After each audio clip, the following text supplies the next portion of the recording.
Okay. Hi, I'm Michelle Bryan. I'm Vice President of Marketing and Product Strategy for Top Class LMS by WBT Systems.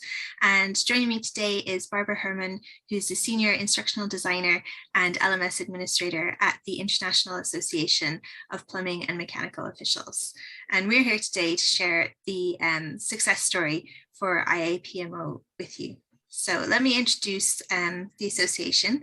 The International Association of Plumbing and Mechanical Officials is a community of plumbing experts that plays a vital role in assuring access to clean water and sanitation.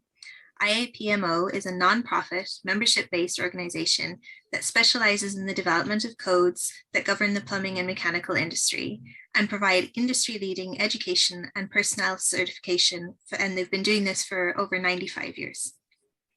So 5 years ago, IAPMO implemented Top Class LMS by WBT Systems. They were upgrading from a previous LMS at the time and were looking for a more user-friendly platform, as ease of use was a major factor for their learners. Barbara Herman is the Senior Instructional Designer and LMS Administrator at IAPMO, where she's responsible for curriculum development, the design and delivery of technical and non-technical instructor-led e-learning and blended programs. Barb, welcome. And can you tell me a little bit about the focus of IAPMO's education and training programs? I wanted to thank you for inviting me to your interview. I much appreciate sharing my experience with other people.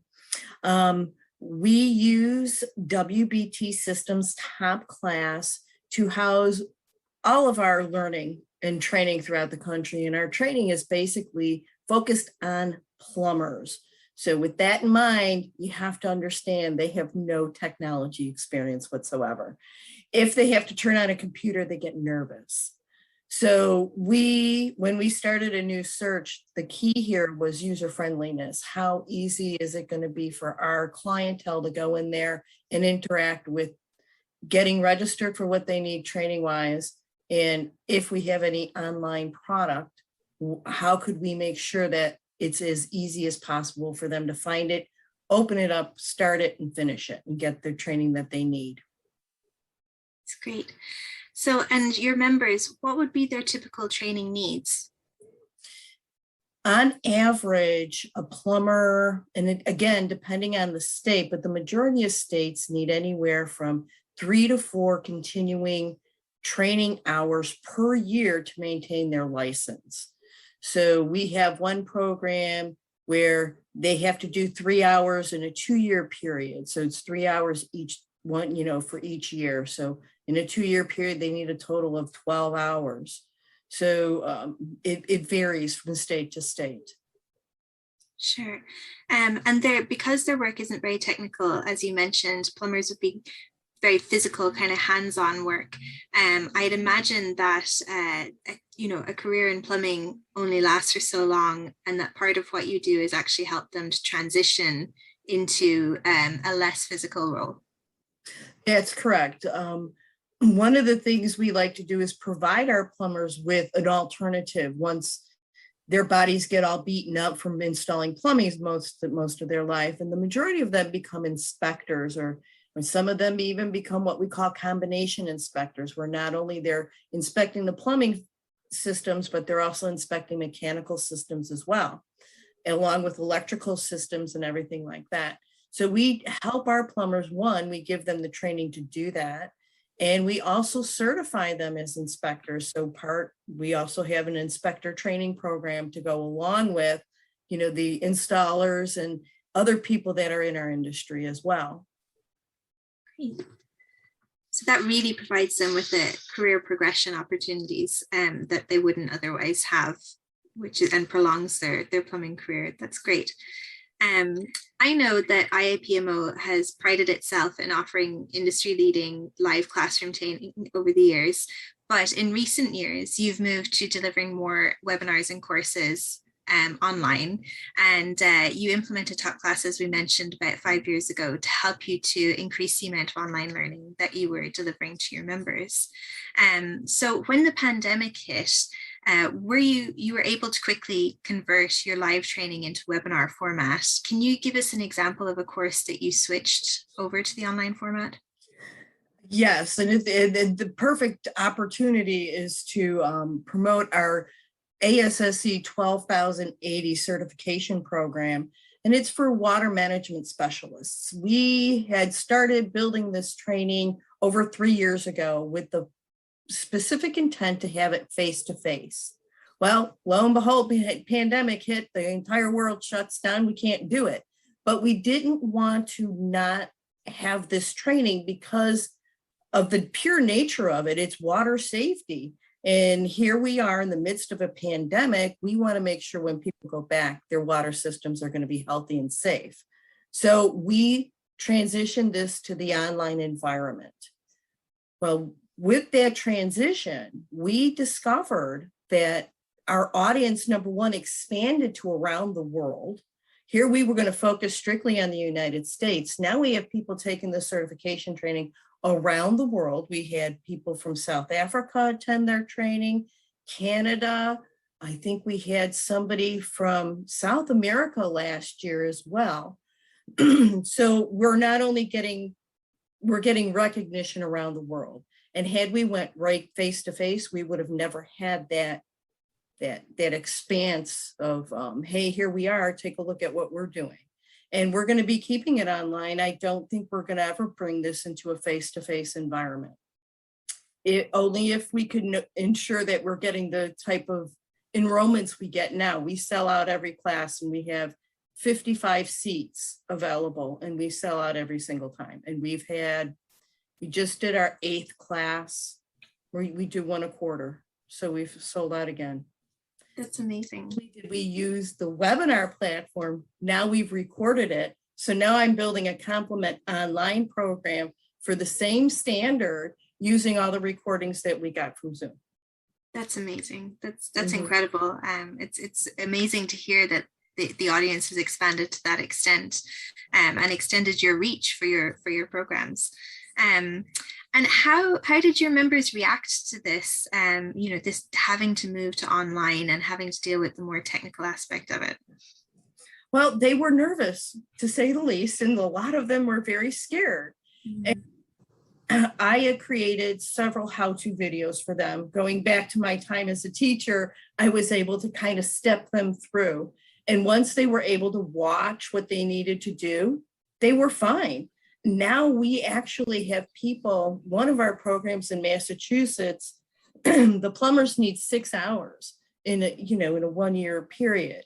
So, in a 1 year period, they need 6 hours of training. So we had to push that program online as well. Now we have plumbers in Massachusetts who don't want to go back to the face-to-face. They would prefer the recording because they realized and saw the benefit of being able to stop in the middle of this 6 hour training, go do whatever they need to do, come back and pick up exactly where they left off.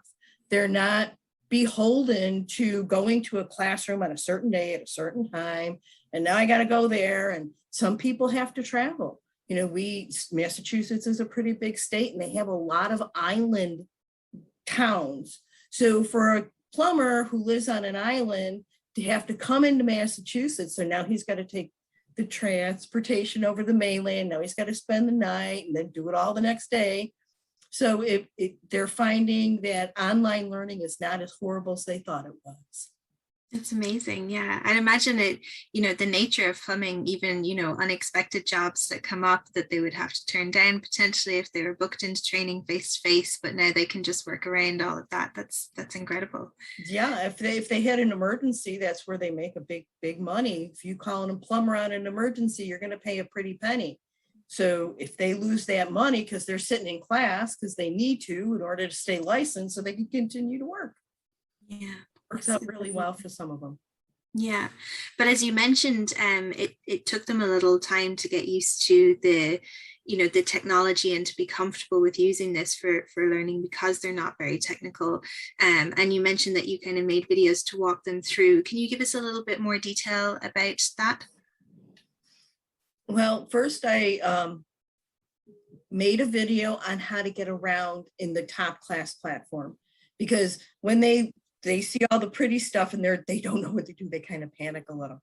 So it's just a very simple video that walks them through the landing page of Top Class and what if they see the little mouse hand, because some of them don't even know what that little mouse hand means. So I explain that a little bit, and then I show them how to operate the SCORM packages or the online content packages. And it's probably a minute and a half long, and they get everything they need, and it's short and sweet. That's perfect. Yeah. And then what other things would you use the LMS for in terms of providing the training and the resources around the training to the plumbers? Well, we allow all of our inspectors to keep track of their CEUs that they earn outside of IAPMO. So, and we know that they do, they go to other places, they go to manufacturers and they earn CEU credits. Well, in order to get their inspector certification renewed through us, they need, I think, 15 hours of continuing education over a 3-year period. But they're allowed to go just about anywhere to get it. So they're allowed to upload those certificates right to the LMS. They call us up, and then our people in our certification department, they go right into their account and they can see everything that they've uploaded, and they could verify that they've achieved their 15 hours. Or if the inspector wants to take one of our online classes, that information is there for their renewal as well. Lately, even though we don't have Top Classes conference side, we've been using it to track our virtual conference too. And now all the people at conference are realizing the benefits of the LMS. Oh, I can go there and download all my certificates in one place. I don't have to worry about it. They love it. That's fantastic. So from what you shared with us today, then it seems that though some associations saw a drop in membership and in non-dues revenue and things like that during the pandemic, that this really hasn't been your experience at IAPMO. You already had the technology in place, so you kind of had a running start, I suppose, at this. Yes, we did. And no, we have not seen a decrease in membership. We've actually seen a little uptick. One of our benefits for being a member is they receive a discounted price on the online classes. So they could become a member and literally earn their membership fee back after taking 2 of our classes. So we make it so it's a win-win for them and for us. They're getting all the benefits of being a member at IAPMO because they have access to all kinds of resources. Plus we have the official that comes out quarterly, which is our magazine. And it talks about all the new technologies and they get training, and the training is quality training. Amazing, yeah. So what you'd say really is that you've seen probably an increase in the revenue that you've made during training, in the number of people attending your courses. It's really been a positive experience for you because you had the technology in place to allow you to expand so quickly and to adapt so quickly to the crazy changes that the pandemic threw at all of us.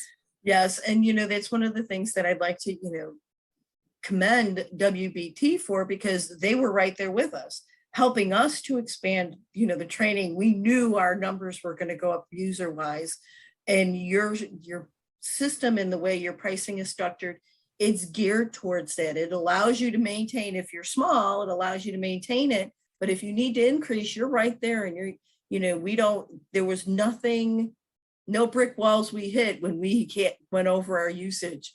So it was really nice that it was a smooth transition and we never had to worry about anything. Oh, that's lovely to hear. So thank you. It really is, the whole story is just fantastic to hear, and it's been great to hear of your success over the past couple of years.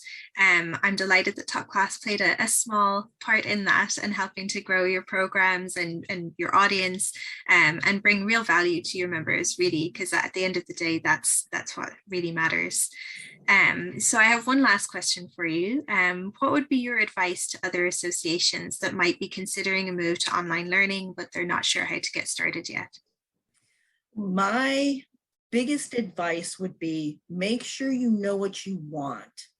Number one. Number two, know your audience. What do your members want? What does your clientele need in that LMS? And then ask those hard questions when you're interviewing potential clients or potential vendors.